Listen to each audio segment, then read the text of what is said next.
1. Panama, the country that proposed to the United States 15 times. You think only humans get their marriage proposals rejected? Then you don't know that Panama was friend-zoned by the US 15 times. Why are they so eager to become a state of the United States? In the early 20th century, instead of fighting for full independence, Panama persistently sent the US 15 proposals to become the 46th state, before Oklahoma. They made no secret of their desire to enjoy US citizenship in exchange for their strategic location, the narrowest strip of land connecting North and South America, which later became the famous Panama Canal. After France failed to build the canal, Panamanians realized that the real power lay in the hands of the US. They dreamed of rapid modernization, guaranteed security and sustainable development under the umbrella of Uncle Sam.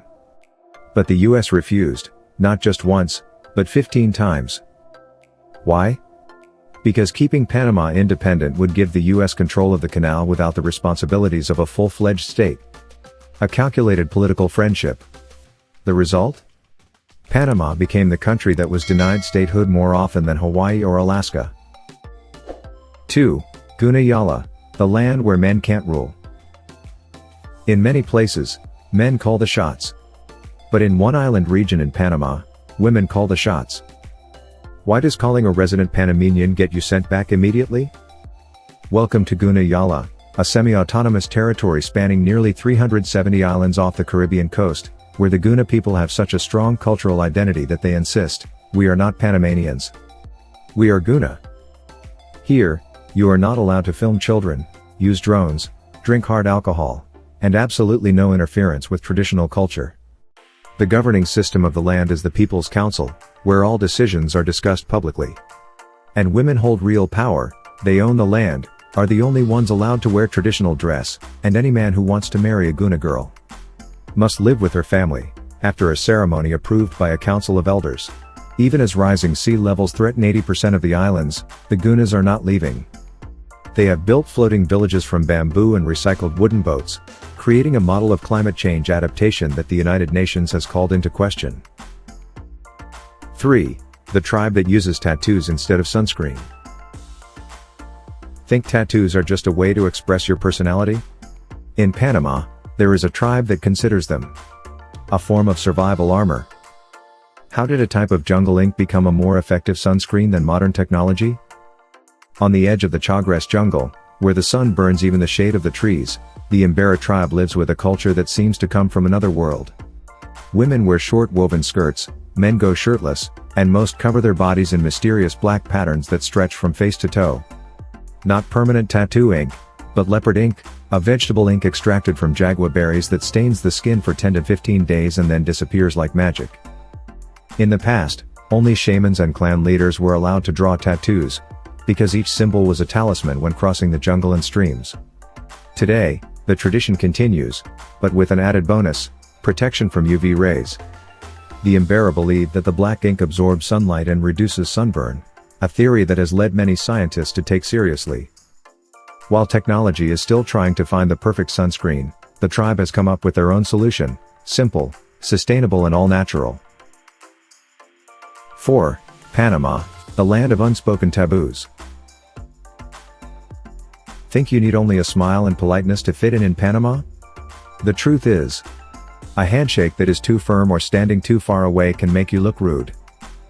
Why are these unwritten rules so important that they can change the way people see you? In Panama, politeness is not just about words, but also the subtle art of gestures and distance. For example, if you shake hands too firmly, you are considered stubborn. If you stand too far away from the person you are talking to, they will think you are cold. But if you stand too close, especially with the Guna, you may be asked to leave the area. Never point with your index finger, use your open hand instead, especially when talking to older people. And women? They don't shake hands, they touch cheeks, gently as a secret greeting. Remember, conversation in Panama always starts with pleasantries, not straight to the point. And be extremely careful with the subject: politics, sex, religion, and especially the canal. It's as controversial as it is explosive. In a country where unspoken rules are more important than written laws, subtlety is no longer politeness, it's a cultural passport to being welcomed. 5. A passport that's as light as the wind, opening more than 10 doors to immigration. In an era where many people have to queue up for visas for months, there is a country that allows them to legally live and work in more than 10 countries without a visa. What makes the Panamanian passport the secret key in the world of immigration? Without frills or fuss, Panamanians have an almost invisible immigration advantage, ancient treaties that are still in effect today. Thanks to agreements signed during the colonial period and the independence period in the early 20th century, Panamanian citizens can live, work and reside long-term in a series of Latin American countries such as Colombia, Peru, Chile, Ecuador, Guatemala, El Salvador, with almost no complicated procedures. Some countries, like Spain, even allow Panamanians to apply for citizenship after just 2 years of legal residence, instead of 10 years like most other foreigners. However, the surprising thing is that even many Europeans and Americans do not know about this invisible door. It works silently and effectively, an ordinary passport, hiding an extraordinary power. 6. The country without an army, but it's still peaceful for 30 years. In a world where most countries spend billions on weapons and defense, Panama has chosen not to have an army. What made them dare to abolish their armed forces, and still survive safely? In 1989, after dictator Manuel Noriega was overthrown by a U.S. military campaign, Panama did not choose the path of rearmament. Instead, they did something unprecedented: they abolished the military entirely in the Constitution. Since 1994, the re-establishment of an armed force has officially become illegal. So how does Panama survive? With a national police force, border guards, coast guards and internal security agencies, no tanks, no missiles, no fighter jets.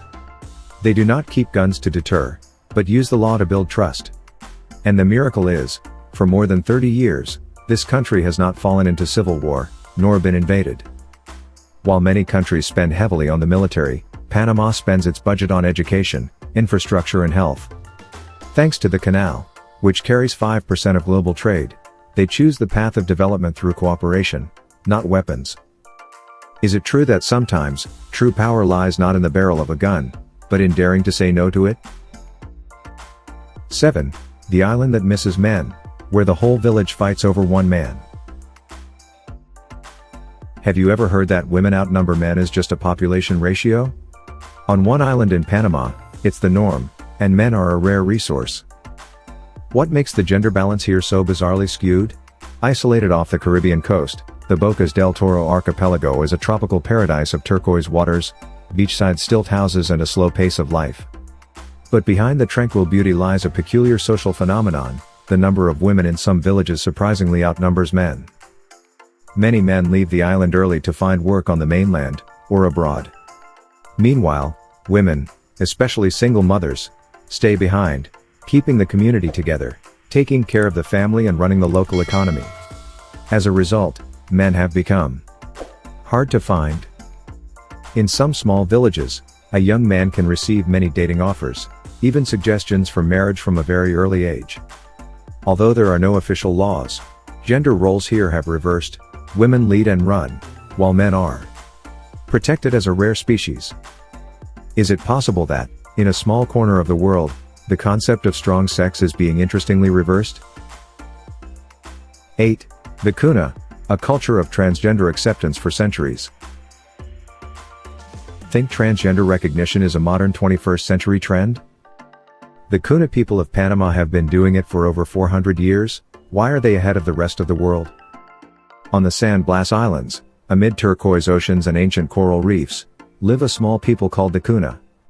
Not only is this a community that maintains its traditional way of life, but it is also one of the most open-minded societies when it comes to gender identity.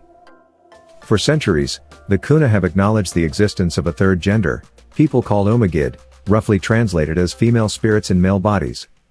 These people are not shunned or ridiculed, but are seen as a natural part of the community, sometimes even given a special role in spiritual ceremonies. No legal battles, no campaigns. Here, gender differences are accepted as normal. They don't need gender theory, they live it in their blood, with unconditional respect. Is it possible that what the West is trying to define, a small community in the middle of the ocean, has long practiced, by heart, without needing concepts? 9.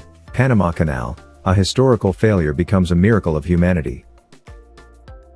It is often believed that great projects only come from rich and powerful countries. But why does a small country like Panama own the most important transportation route in the world?